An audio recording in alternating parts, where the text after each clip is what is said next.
Some of the views expressed on the Mormon Channel are solely for the education and inspiration of our audience and may not represent the official position of the Church. One of the most remarkable aspects of the Church of Jesus Christ of Latter-day Saints is its unique history. Throughout the world, great stories from faithful church members have only added to that history. This program shares some of these incredible stories of faith, perseverance, hope, and inspiration. You're listening to Legacy. I'm your host, Nathan Wright. You're listening to the Mormon Channel of the Church of Jesus Christ of Latter-day Saints.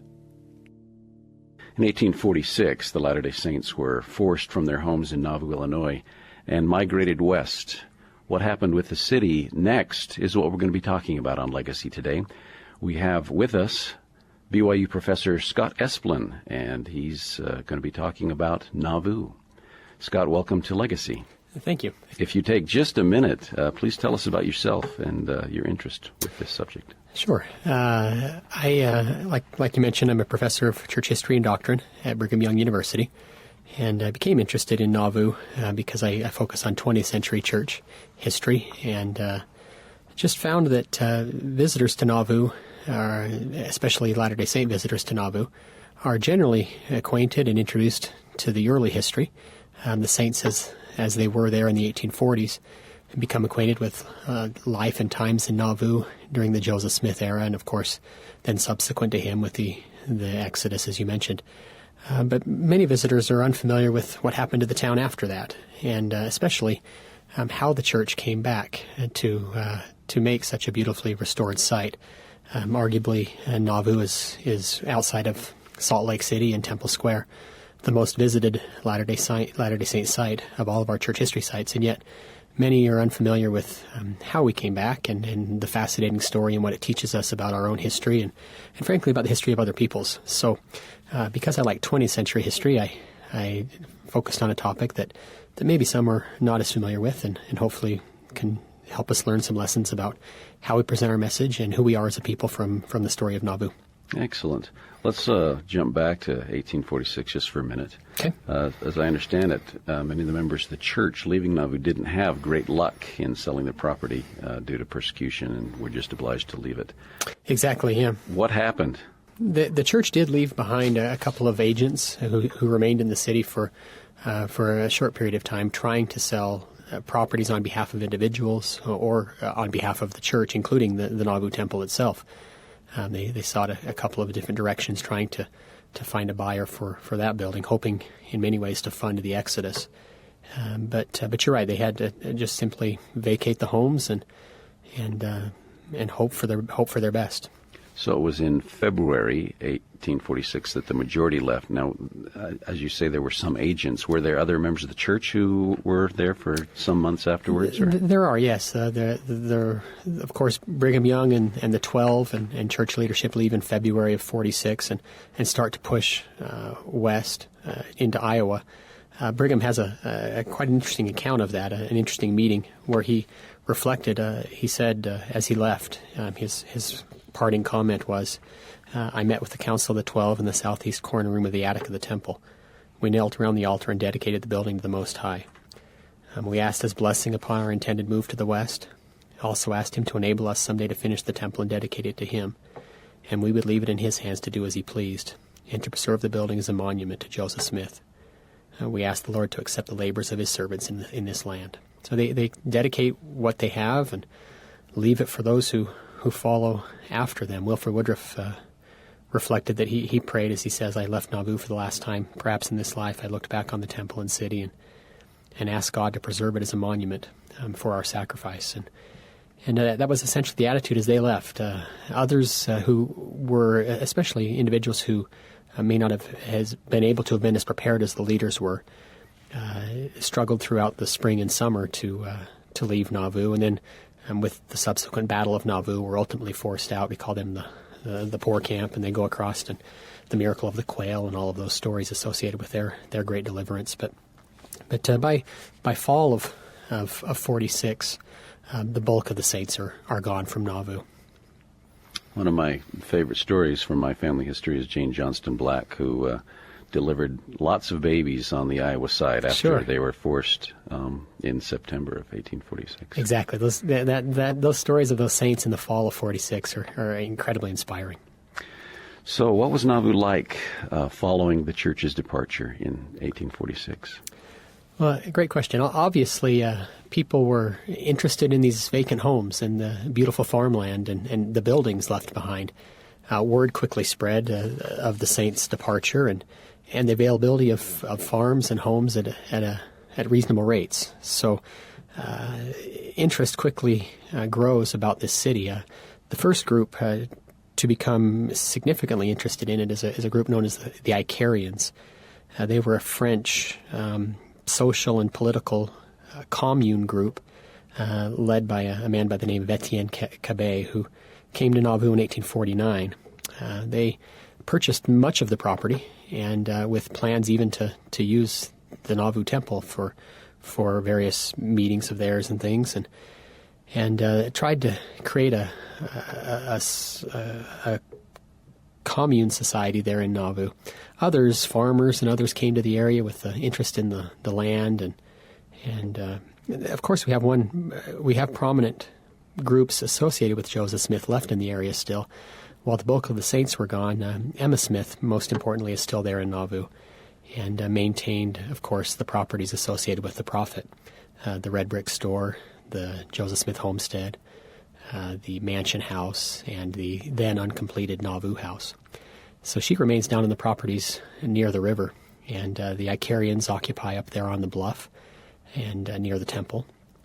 And then other settlers scatter out throughout the region, occupying farms and the homes, and not enough occupants came in to occupy all the houses that were left, and so some of the houses fall into disrepair, especially down in the flats.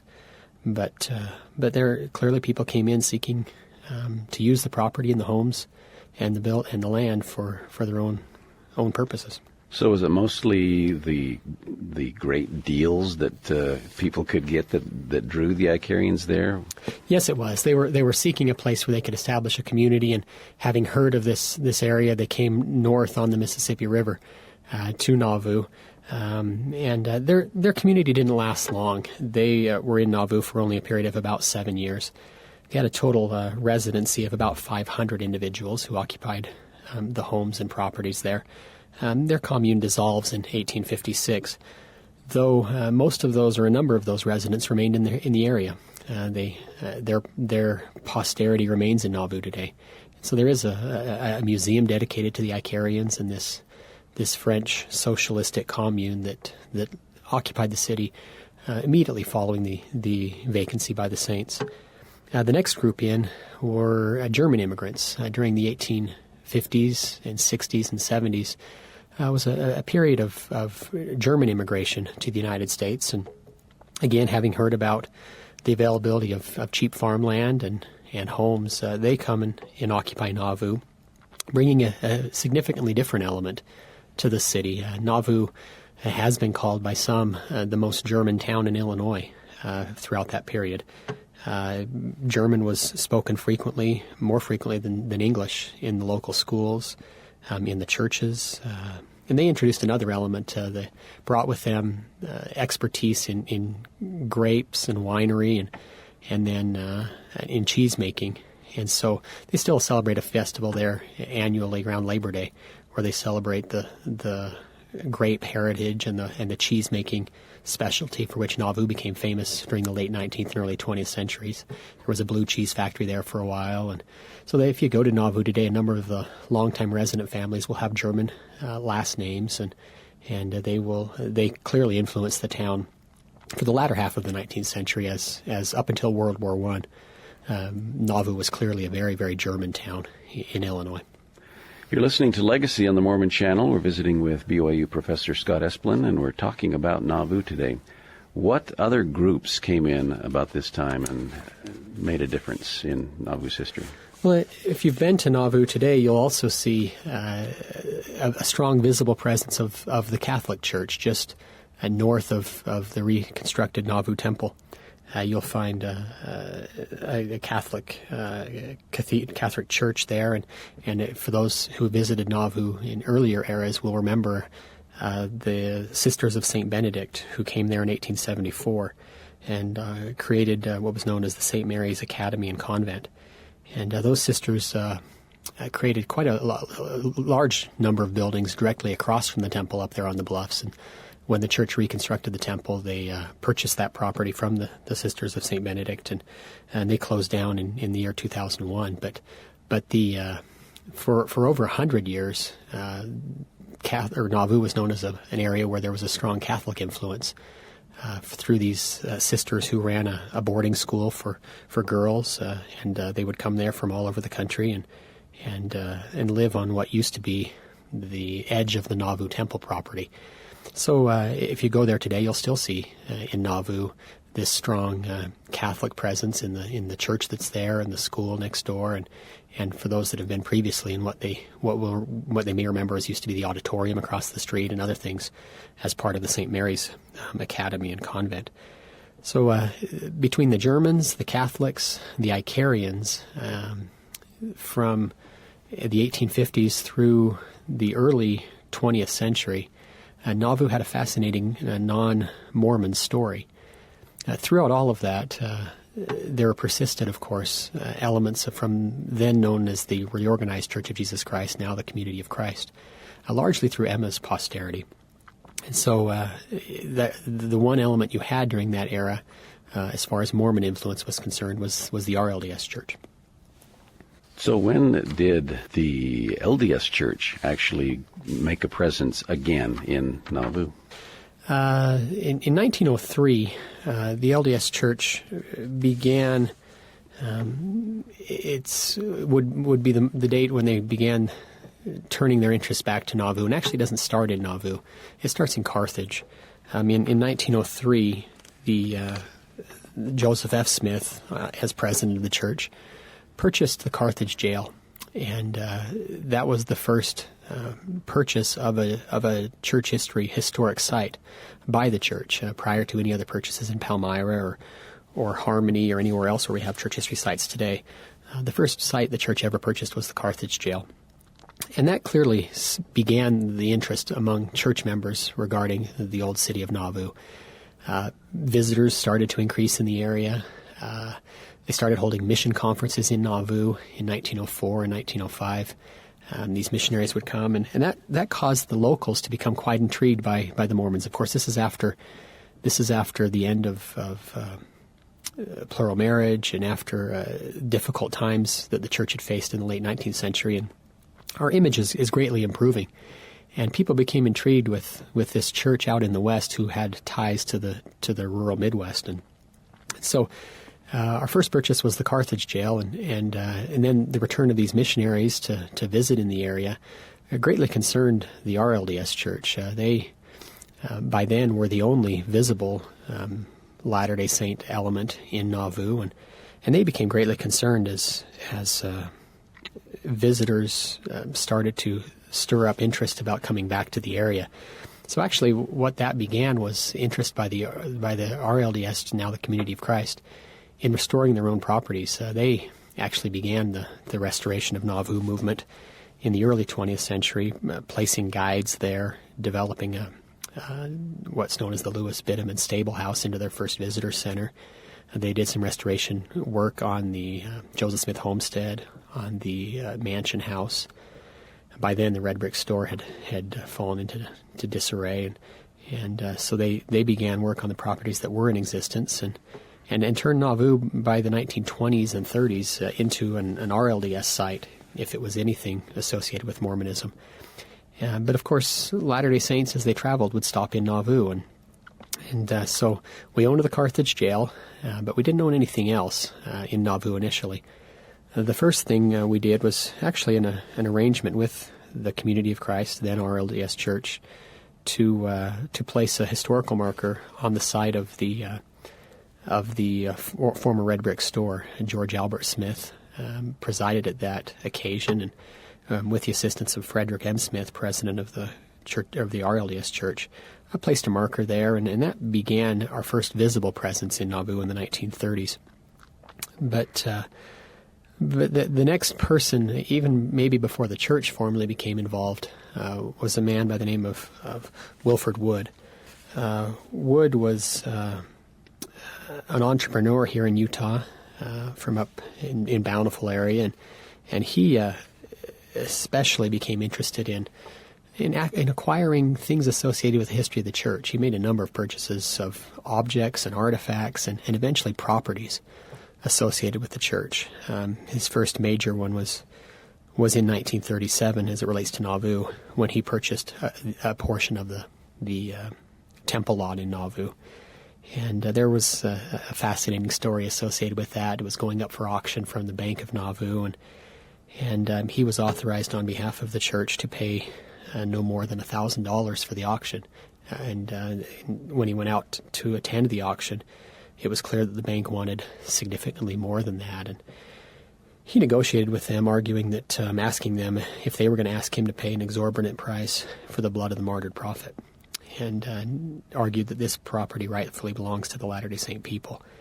So the bank agreed that if no one would outbid him at $900, they would sell it to him for that, and went to the auction, and his hope or dream was fulfilled. No one outbid him, and he purchased a portion of the temple lot. That begins a series of 10 separate transactions spreading across 25 years, wherein the church eventually acquired the entirety of the Nauvoo temple block.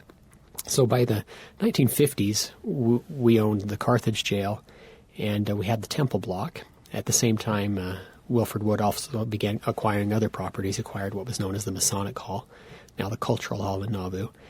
He also acquired the Times and Seasons building, the John Taylor home down there in the flats, and began having people live there. They opened a Sunday school in the John Taylor home, and the church placed its first site missionaries at the Nauvoo Temple, where they opened a little information bureau, and people could come and learn about the church in the 40s and 50s. That actually sparked quite a swirl of rumors regarding what the church was going to do. What some have called maybe the best kept secret of Mormonism in the 1990s, the reconstruction of the Nauvoo Temple was maybe the worst kept secret of the 1930s. Rumors swirled all over Nauvoo about whether or not they were going to rebuild the temple. There's a newspaper account in the Carthage newspaper reporting that the church was committed to spend $1 million on rebuilding the temple, and much of that was being spurred by Bryant Hinckley. President Hinckley's father was a mission president in the area at the time, and he had great plans for Nauvoo, and had been working with the state of Illinois on some sort of arrangement to get the Nauvoo temple rebuilt. World War II hit, and that put a stop to building plans through the 40s. But the church was clearly looking at something with the temple, and had made movements that direction, and that greatly concerned the RLDS Church, of course, because the temple would be the most prominent draw to the region. And so that sets up where we were through the 40s and 50s. We owned the temple lot, had a visitor bureau there. Rumors were swirling about our rebuilding the temple, and we began to occupy various homes. It seems fascinating to me to think who the people were who were actually living there that we were acquiring things from, and it's obvious that they were these descendants of the Icarians, the Catholics, the Germans, and whoever else. But these were all people, and they had lives and stories as well. Yeah, and that's a little bit some of the challenges with modern-day Nauvoo. If you go there today, I was there last weekend, and there still are some tender feelings, sensitive feelings among local residents, non-affiliated with our faith or non-affiliated with the Community of Christ, who feel like their stories matter too. And maybe there's a lesson there or something we need to be careful with. Clearly, Nauvoo has become a pilgrimage site for Latter-day Saints and a place where people go and remember 1840s Mormonism, but there's much more to its history. It has an Icarian story, it has a German story, it has a Catholic story, and it has the story of Midwest rural America and the rise and fall of family farms, and those people feel strongly about their stories too. And so as we go, as visitors, we need to be maybe sensitive to their stories and not only ask questions about what was life like as a Mormon here, but clearly what is life like in the late 19th and early 20th centuries, and how does it continue to be those stories matter as well. We're talking about old and new Nauvoo with Scott Esplin here on Legacy. I'm Nathan Wright. What factors have had the most significant impact on Nauvoo as we see it today?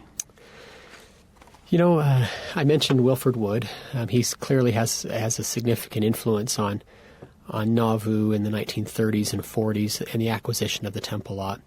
I mentioned Brian Hinckley, President Hinckley's father, who had great plans for turning Nauvoo into a place where people could come and learn about the church. He organized a series of centennials when Nauvoo celebrated its 100th anniversary of its founding, and then a centennial caravan commemorating the exodus from Nauvoo and other things. But beyond those two, there's clearly one individual who stands out, maybe above and beyond them all.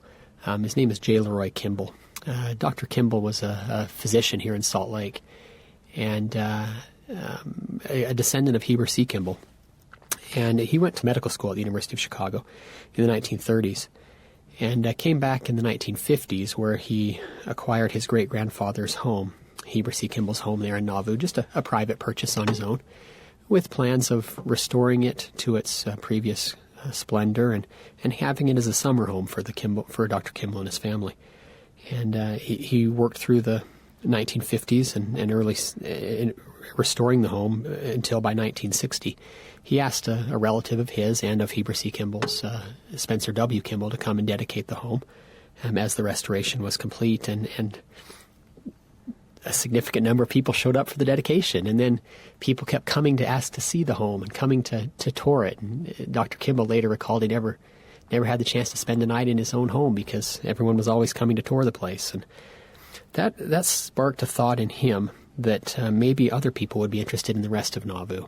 So he quietly began making some significant purchases on his own of the Brigham Young home, the Wilford Woodruff home, and other properties all throughout Old Nauvoo. He then approached church officials in Salt Lake with the idea that maybe we can make something out of Nauvoo again. And in 1962, the first presidency created what's known as Nauvoo Restoration Incorporated, or by the acronym NRI. And this nonprofit organization had great plans for Nauvoo. Its original board members, of course, included Dr. Kimball as the president, but individuals, prominent Mormons of the era, J. Willard Marriott, David M. Kennedy, Secretary of the Treasury, and others were on that original board, as well as non-LDS people. They had a representative from Colonial Williamsburg. They had a representative from the National Parks Service, and they had great plans for turning Nauvoo into what they called Colonial Williamsburg of the Midwest. Right. And I was looking at the plans the other day. Those plans included, with Marion on the board, hotels and a golf course and a university, and then, of course, restoring the homes and various ideas regarding what to do with the temple. And so by the 1960s, they underwent some significant restorations in Nauvoo. They conducted an archaeological dig of the entire temple site. They did archaeological digs of the Brigham Young home, the Jonathan Browning home and gunsmith site, the Webb blacksmith shop. And this nonprofit organization turned Nauvoo into, with obviously interest from the state of Illinois and others, turned Nauvoo into a place to be seen for all the people traveling post-World War II across the new highways and things of America. The design was to put Nauvoo on the map. And so by the 1960s, Nauvoo was going to be a place where history was going to be the focus. And you could come and learn about, just like you could go to Colonial Williamsburg and learn about colonial life, you could come to Nauvoo and learn about life on a Midwestern farm town on the Mississippi River in the 1840s.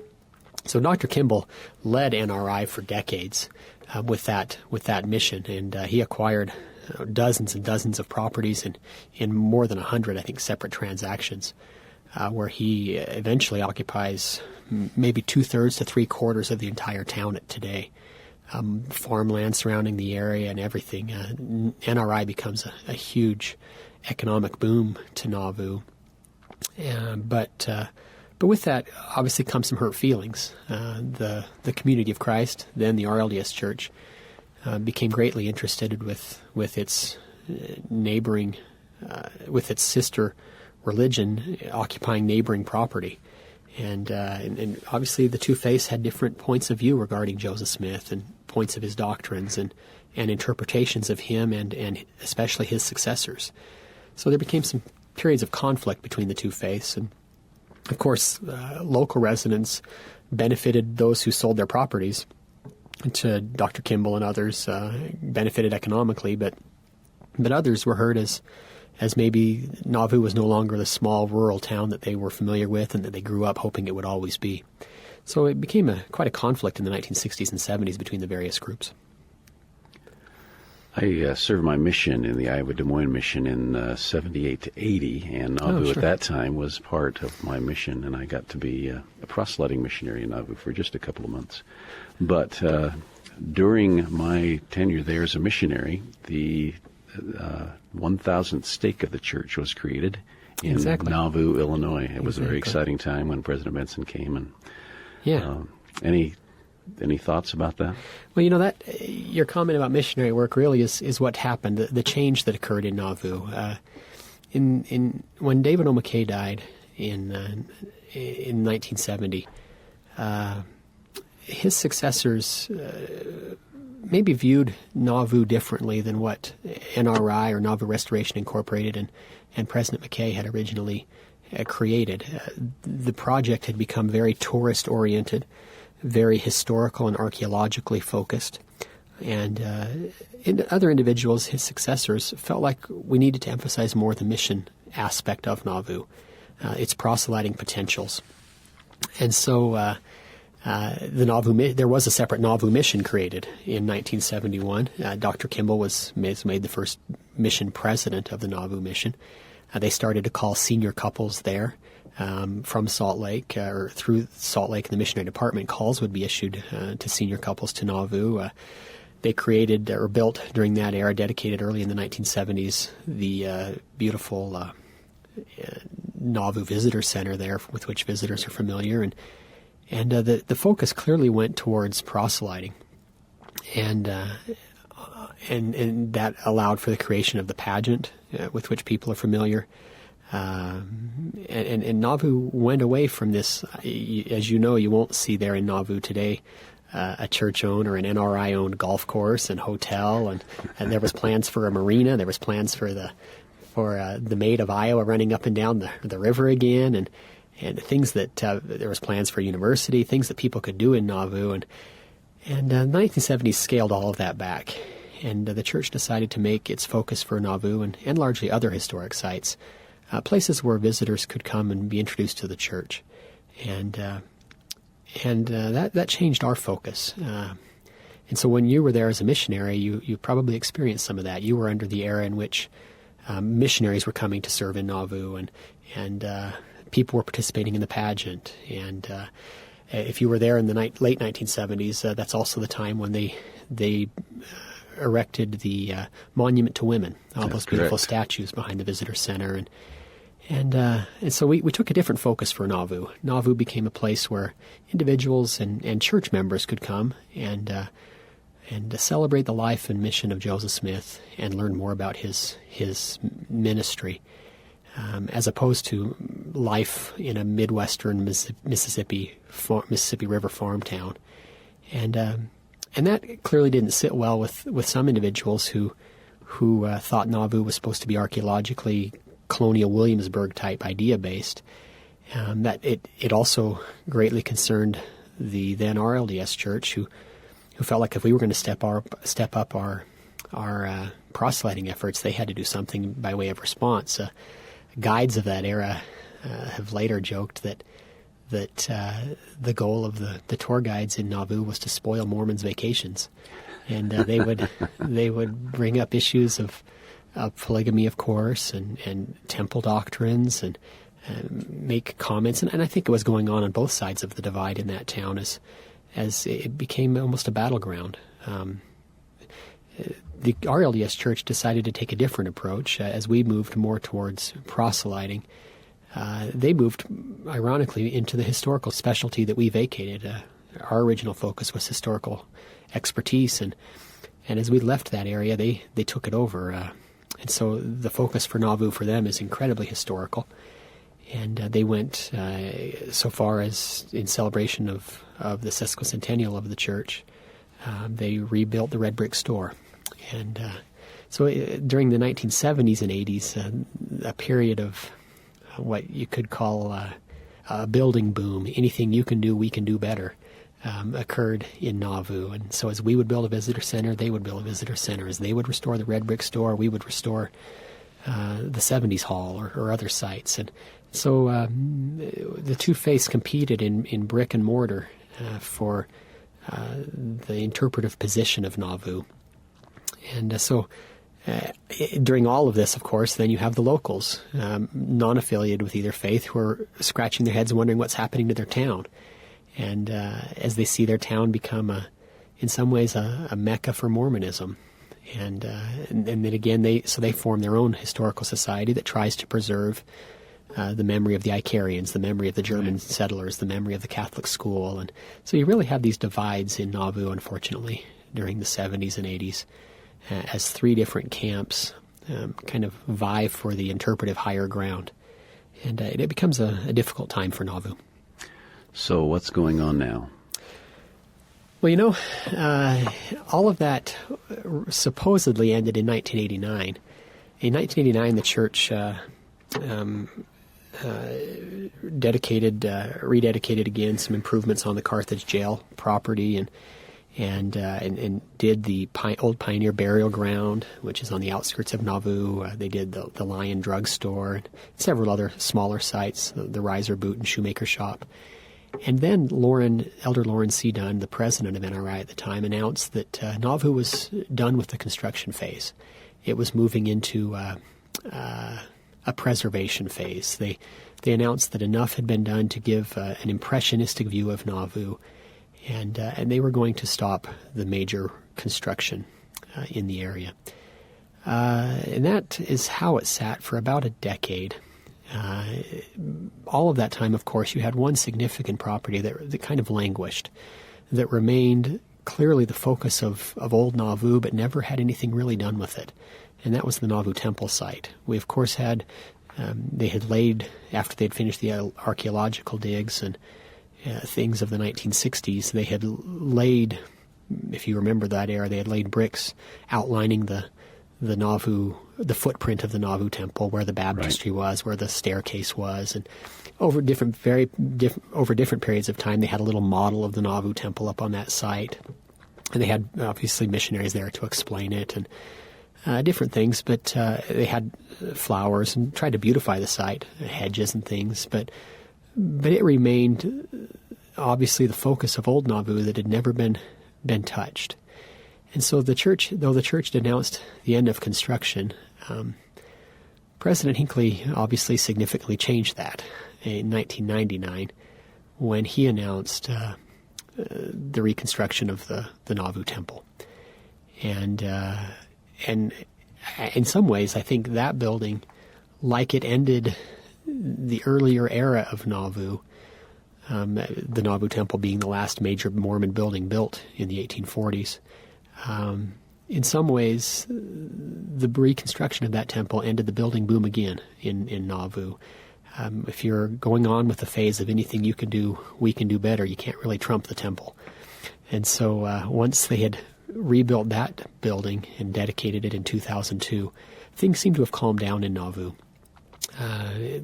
Of course, there's been other things built associated with the temple. Most recently, there's a Nauvoo Accommodation Center, or a place where people coming to the temple can go and if they've been traveling a long ways, get changed and get ready to enter that sacred edifice. They've also built housing for the temple missionaries that are required to staff that location. But so it introduced another element of Nauvoo that hadn't been there in the past. Previously, you had, from an LDS perspective, you had the Historic Sites Division of the church. You had the missionary department of the church, and now you've introduced the temple department of the church. And those three entities work together very well, trying to manage the message of Nauvoo.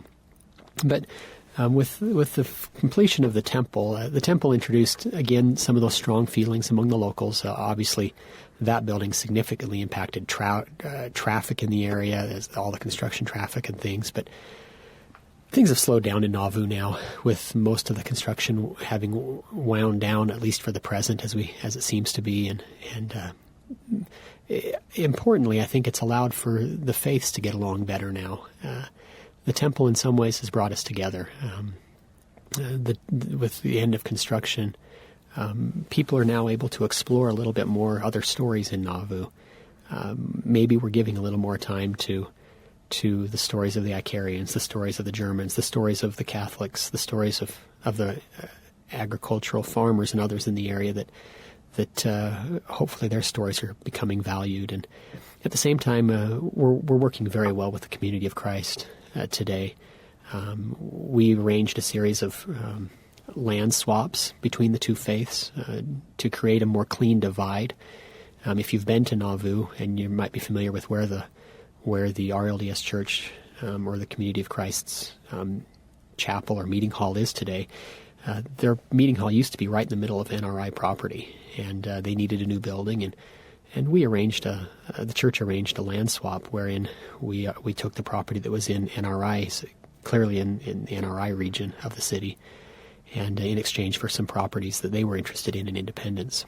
And that's created some good working relationships. There's been some good directors of the Community of Christ's historic sites there, including their current director, Lachlan Mackay, and our own mission presidents for Nauvoo and presidents of NRI, area presidents in the region, have worked hard to have good working relationships with the Community of Christ and with the residents. So representatives from NRI, representatives from the Community of Christ sit on the town's ministerial association. They plan community religious events together. They plan community social events together. The missionaries, the temple missionaries, the local residents interact much better than they have in the past. And in some ways, I think that's healing the divide. Nauvoo was a place of division in the 1840s. It was a place where Mormonism splintered into various factions, and clearly it caused conflict with other faiths. And hopefully we're overcoming some of that. Hopefully we're making Nauvoo a place where it can become truly the city beautiful, where, as the Lord said in section 124, the weary traveler can come and contemplate the beauty of Zion. And hopefully that's coming about in Nauvoo today. We've talked about the sensitivity we should show to locals and other religions as we visit Nauvoo. Is there anything else that we need to know about the return to Nauvoo, Illinois? Well, clearly Nauvoo is also a place where we can celebrate the life and mission and ministry of the prophet Joseph Smith. It's his town. It's the city of Joseph, and especially with the reconstruction of the Nauvoo Temple, visitors can go and reflect on the saving doctrines the Lord introduced through his prophet there, the ability for families to be eternal, the ability to do work for our dead. Nauvoo is a place where, in some ways, the Church of Jesus Christ of Latter-day Saints, as it exists today, headquartered in Salt Lake, was born in Nauvoo. The doctrines we are most well known for, our emphasis on families, on eternal families, on work for the dead, the ideas of eternal progression, those are Nauvoo doctrines, Nauvoo concepts. And so Nauvoo is a great place to go back and see the crowning jewel of Joseph Smith's mission, and to celebrate him, his life and ministry, and what the Lord accomplished through him. It's also a place to come together with other faiths and in some ways try to find what we have in common. Obviously not diminishing what great things the Lord has done, but realizing that the Lord loves all of his people, and trying to share with them get all the good we can, as Joseph Smith once taught, bring all the good that you have, and then we'll see if we can add to it. And clearly the other faiths and other interested parties in Nauvoo have great good, And if we can get good from them and then see where we can add, Nauvoo can be a great place where the crowning jewel of Mormonism can rise again. Thank you. We've been visiting with BYU Professor Scott Esplin, and the subject has been Nauvoo. It's a topic that never seems to lose its vitality for so many of us. Scott, thanks again for joining us here in Legacy. Well, thank you, Nathan. I'm glad to be here.